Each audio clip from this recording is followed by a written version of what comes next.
I helped my neighbor carry groceries inside. She asked, "Do you always leave so fast?" She said it like it was nothing, like she hadn't just handed me the most quietly loaded question I'd been asked in years. I was already halfway through her doorway, already reaching for some excuse about the evening, about work in the morning, about anything at all. And she leaned against the kitchen counter with a paper bag in her arms and her head tilted just slightly. And she asked, "Do you always leave so fast?" I didn't have an answer. I told myself it was a simple question. I was wrong about that. My name is Daniel Mercer. I'm 34. I work in urban logistics, the unglamorous science of getting things where they need to go, on time, in one piece. I'm good at it. I'm less good at staying in rooms where I've started to feel something I haven't named yet. I live in apartment 4C of a building on Morrow Street. I've lived there for 2 years. For most of that time, 4B was occupied by a rotating cast of graduate students and one very brief marriage. Then, 8 months ago, her name appeared on the buzzer plate beside mine. Her name was Lyra Cole. She was 31. She taught 3rd grade at an elementary school 4 blocks away, which explained the laminated schedule she kept on her refrigerator and the habit she had of talking to plants in the hallway like they deserved warnings before she watered them. She had dark eyes that moved quickly and didn't miss much. She had this one canvas tote bag she carried everywhere, emerald green, slightly faded at the handles, with a small iron-on patch of a lighthouse on the front. It went to school with her. It went to the farmer's market on Saturdays. I'm not sure it ever left her shoulder voluntarily. She had the kind of laugh that came out reluctant, like it needed to convince itself it was safe. When it finally arrived, it stayed. We met because I locked myself out, and she happened to be in the hallway. She didn't make it awkward. She just said she'd happened to notice I worked early hours, and then asked me once if she could put a package in front of my door since she had a delivery coming on a Tuesday. It was a reasonable ask. It was also the beginning of something I didn't have words for yet. The dynamic we settled into was this. We were neighborly, politely invested in each other's general well-being. We said good morning when the timing lined up. She once left a container of leftover soup outside my door with a note that said, "For the record, I make this from scratch." I knocked on her door once at 11 at night because her smoke detector was going off and I wanted to make sure she hadn't passed out somewhere. She hadn't. She'd just burned toast and was furious about it. I told myself this was all it was. Proximity, convenience, the ordinary warmth of living next to a person for 8 months and being glad they existed. I believed that for longer than I should have. It was a Thursday in March when the groceries happened. She had 2 full bags, a backpack, and the canvas tote, all of them on her at the same time, and she was trying to key into the building with what appeared to be the wrong key, the right key, and then the right key again but at the wrong angle. I was coming back from the car with the last of my dry cleaning. I offered to hold something. She said she was fine. I held one of the grocery bags anyway. She let me. We went up the stairs without talking much. The hallway on the 4th floor smelled like someone on our floor had cooked something with garlic and rosemary, and it sat in the air like a suggestion.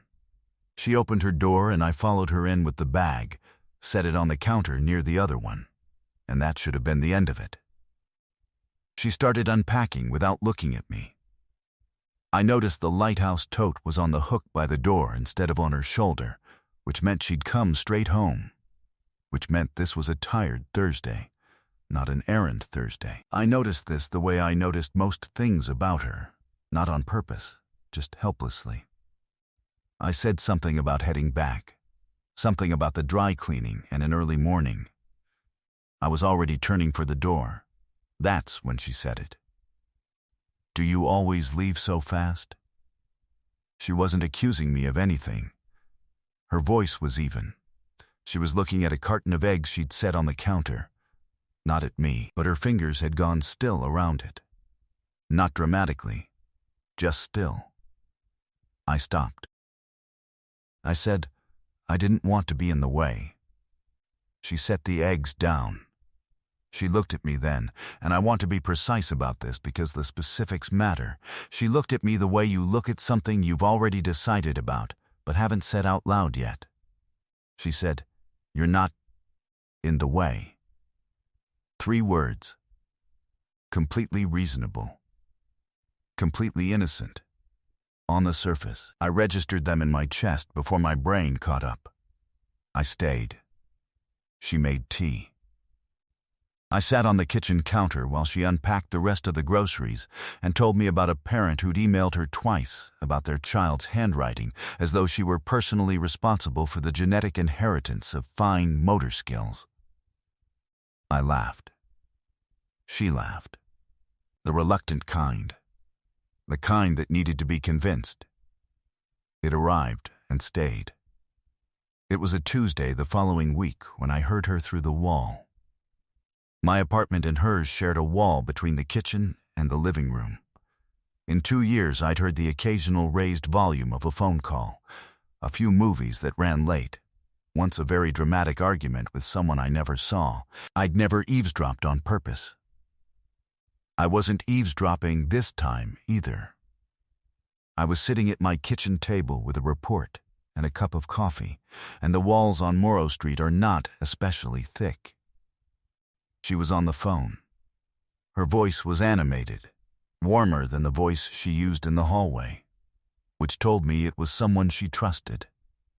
I caught fragments. I heard her say his name, which was mine, and then I heard her say, "I don't know, Maya. He keeps not staying, and I don't know whether to read something into it or just accept that he's private." I sat very still. I heard her say, "I made the tea on purpose." Then something quieter I couldn't make out. Then, "I know. I know, but he's never going to be the one who says it first, and you know I'm not either," so there was a pause. I set down my coffee. The phrase "I know, but he's never going to be the one who says it first" sat in the room with me for a long time after that. It had the shape of something that had been thought many times before someone finally said it out loud. It had the weight of months. I have poor survival instincts around women who describe the problem with perfect accuracy from the other side of a wall. She didn't mention the phone call. I didn't mention the phone call. The following Saturday, we were both in the hallway at the same time leaving for the farmer's market, which neither of us had previously mentioned to the other, and we went together without deciding to. She carried the canvas tote. I carried the one heavy bag she wouldn't admit was too much for the walk back. We didn't say anything meaningful. We argued briefly about whether a variety of apple called Cosmic Crisp was a marketing gimmick or a genuine agricultural achievement. We settled it by buying one and eating it on the walk home. She handed me half without measuring. I noticed her not measuring. On the stairs, she was ahead of me. She paused on the landing between our floor and the one below, and she looked back, and for 1 second, she held my gaze for longer than felt safe. Then, she looked away. She started walking again. I followed. At her door, she said goodnight and went inside. I stood in the hallway for a moment. That is not the comforting version. It is accurate. A week later, her sister visited. I knew there was a sister because Lyra had mentioned her once, and I knew the visit was happening because I heard the doorbell at 9 in the morning on a Saturday, and then laughter that sounded like Lyra but faster, less careful. I was heading out for the laundry. The door to 4B was open. Her sister was in the hallway with a coffee cup, and she saw me and said, "Oh, you're Daniel." I said yes. She said, "I'm Petra." She smiled at me like she already knew something. "So, you're the one who carries her groceries." I said I'd helped once. She said, "She talks about the groceries a lot, for someone who's only had help once." I heard Lyra's voice from inside the apartment saying Petra, and there was a warning in it, and Petra looked delighted by the warning. She smiled at me again and went back inside, and the door swung mostly closed behind her. I went to do laundry. I blamed the building's lighting for whatever was happening in my chest. I was choosing not to be precise about it. That was not a reasonable decision. It was the decision I made anyway. The thing about Lyra was that she had told me who she was in small, consistent ways for 8 months, and I had simply been watching instead of answering. She told me in the soup she left at my door, in the way she'd said you're not in the way without moving, without softening it into something smaller. In the tea she made on purpose. In the way she looked at me on the landing for 1 second too long and then looked away, like she was managing something. I was doing the same thing to her. I understood that now. I understood it the way you understand something that has been true for a long time and has finally run out of patience with you not saying so. It was a Sunday, April, early enough that the evenings were still cold. I knocked on her door because I'd found a book in the laundry room left on top of one of the machines, and the spine had a sticker from the school library she taught at, which meant it was hers. She opened the door in socks and a cardigan that had a small paint stain on the sleeve, which I suspected was 3rd grade art class and not a personal project. She saw the book. She exhaled. She said, "I've been looking for that." I said, "I figured." She took it. She looked at it in her hands. Then she looked at me.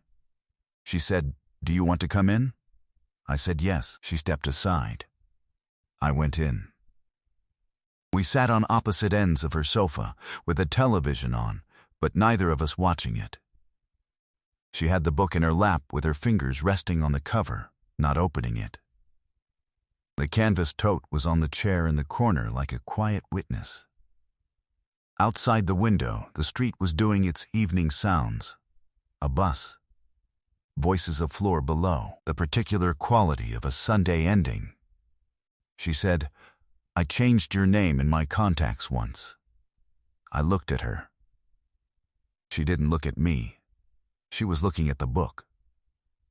She said, "When we first started talking, I changed it from Daniel 4C to just Daniel. And then a few weeks later, I changed it again. I kept changing it to things that felt closer, and then pulling back to something that felt safer, and eventually I stopped changing it at all, because the version I landed on felt true, and I didn't want to move it." I said, "What version did you land on?" She said it quietly. It was a version that was just my name, nothing after it, no designation. No apartment number, just the name. The way you save someone when you've stopped needing to remind yourself of context. I felt something in my chest shift. Not dramatically. Just enough. She looked up then. She said, "I'm not telling you this to make things complicated. I'm telling you because you always leave so fast, and I don't know what to do with that. I don't know if you're just private, or if I've been reading something that isn't there." I said, "You haven't been reading something that isn't there." She went still. I said, "I leave fast because staying started meaning something, and I didn't know what to do with it. I have not handled that well." She said, "No, you haven't." There was a long pause. I said, "If you want me to leave, I will." She looked at me. She said, "Daniel, I moved your name in my phone into a category that has 4 other people in it. My sister is one of them. My oldest friend is another. If I wanted you to leave, I wouldn't have saved your number like that." I said, "I'm not very fast at some things." She said, "I noticed." I said, "I've thought about you every morning for 8 months." She said, "I know." I said, "That's not the complete version of it." She said, "Tell me the complete version." So I did. I told her that when something went wrong, my first instinct was to tell her, which was not a reasonable response to someone I was supposed to be neighborly with. I told her I'd started taking the longer way back from the car on mornings she usually left for school, because the timing sometimes put us in the hallway at the same time. I told her I'd gone to the farmer's market with her knowing exactly what I was doing, and had bought an apple and handed her half like it was unremarkable when it was the most deliberate thing I'd done in months. She was quiet through all of this. Her fingers had gone still on the book. When I finished, she didn't say anything for a moment. Then she reached over and set the book on the coffee table and turned back to me, and she looked the way people look when something they've been carrying finally gets to put itself down. She said, "You ate half my apple." I said, "It was an excellent apple." She laughed. The reluctant kind. It arrived and stayed. She leaned forward and she took my hand, very quietly. The way you do something you've been thinking about long enough that when it happens, it doesn't feel like a surprise. It feels like a correction. We sat there for a while. Outside the window, the bus went by again. The street did its evening sounds. From the other side of the wall, one floor below, someone laughed at something on television. The building existed around us, ordinary and present, and I didn't leave fast. I didn't leave at all. Later that week, her sister texted. I know because Lyra showed me the message, which said simply so. And Lyra typed back finally, and Petra responded with a string of responses that were best experienced without context. Lyra put her phone face down on the counter. I pretended I hadn't been reading over her shoulder. She didn't say anything about it. I had the sense she was smiling. Months later, she still carried the canvas tote with the lighthouse on the front. It still went everywhere with her.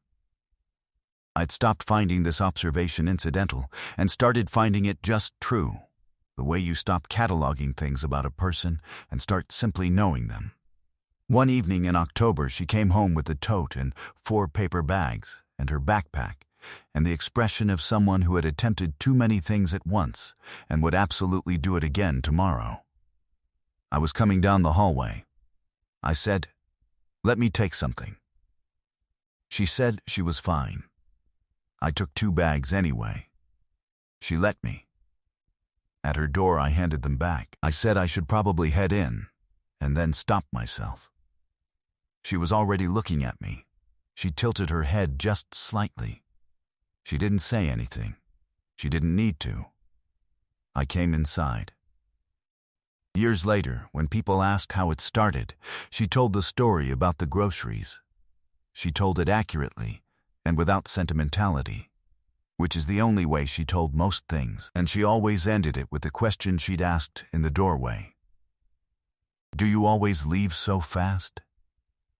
People who didn't know her would look at the canvas tote on the hook by the door, and then look at me, and then back at her, and want the romantic version.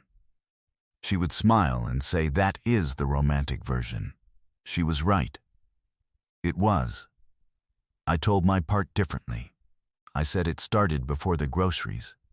I said it started when she said you're not in the way and didn't move, didn't soften it, just looked at me like she'd already decided and was waiting on me to catch up. I said I was a little slow about some things. She always said, I noticed. Nothing important had appeared overnight. It had simply stopped hiding. What would you have done if someone asked you that question? Do you always leave so fast, in a doorway, with everything unsaid? And have you ever known someone for months before you finally understood that what you were calling neighborly was something much harder to leave behind? Tell me your story in the comments. If you liked this one, leave a like, subscribe, and I'll see you in the next one.